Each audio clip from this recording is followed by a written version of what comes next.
Currently, Eternals sits at the lowest Rotten Tomatoes score with the critics, but is at 86% with the audience. So once again, we see the divergence paths that audience and critics have. And I, for one, thought this film was going to be one where critics liked and audience didn't, but it's the other way around. Should you be watching it?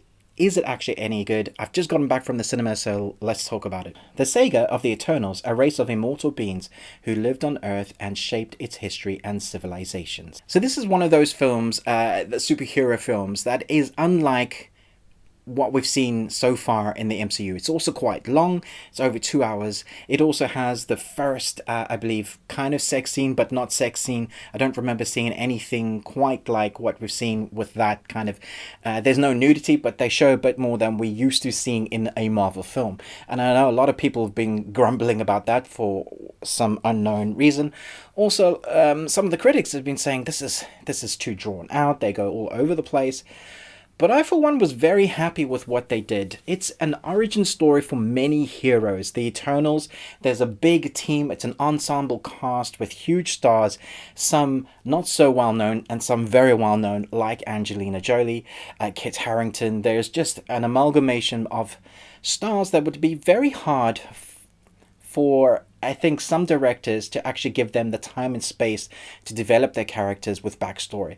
But what they've done here with this story is, because it's such an epic story, we've gone through a lot of time variations right back from like the beginning of where like the Babylonians up until now, and we kind of jump around in time with our characters, and this tends to give us a bit more weight to what has happened. Each character also gets their kind of own storyline that's intertwined with their own team. And even though these Eternals are eternal, the director has managed to make our characters very human, humanizing the characters, giving them human inflections and emotions. The more time they spend on Earth, the more they tend to like Earth. Some of them, the more conflicted they get with their mission. And once you start finding out what their mission is, you, as an audience member, become conflicted. So I think if you're going in this and you know nothing, which we didn't, my son and I, you can feel a bit overwhelmed at the beginning, and you're trying to grab at little bits of information that is being thrust at you. But as you get towards the halfway point, the story does this pivot where it goes into the higher arc of what is happening. So it's basically taken half of the film to allow you to understand what this world is, what are the new rules, who are these characters, and then with the higher arc, it starts kind of feeding you the emotions of what these characters have had to live through and how hard that is. Seeing yourself as an Eternal but not being able to influence history, but you want to. Talks about Thanos and why they weren't able to get to help the humans in their time of need. That is all played a part very well. It's a very well thought out, structured film, and by the time you get to the end, you're like, I get it now. I understand what this film is. It looks very different. It's more bleak, less color saturated. The costumes are less Power Rangers, although I did laugh out at one moment because there is a moment that shouted out to me like, yeah, this is like when these powers are combined, I am Captain Planet, that kind of power up moment. But once we get to that moment, it's deserved, and it's not just like thrust on you like, oh, these guys are superheroes and they can defeat anything. No, they still feel like the underdogs, even though they have these ridiculous powers, and you think, well, I'm never going to feel anything for them. I'm not going to feel like they're in peril or something could happen to them because they're all powerful. They're really not. And they're also very much their own characters and have their own desires, even though they have a set parametered mission.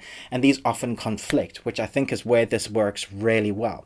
It concentrates on characters for the most part, even though the sets you see are massive, even though the storyline is big and epic, even though the things that they are dealing with are universes, universal and throughout time. So the themes are massive, but because our director, Chloe Zhao, has just concentrated on those characters, it makes it much more human. So you spend the 2 hours getting to know these characters, so by the time you hit the end battle climactic scene, you care about what's going on. Now, I wasn't massively emotional about it, but I was enjoying the ride. I thought the score was fantastic, and the visuals looked believable. So when you get the fighting, you enjoy it. The flying I thought was exceptional.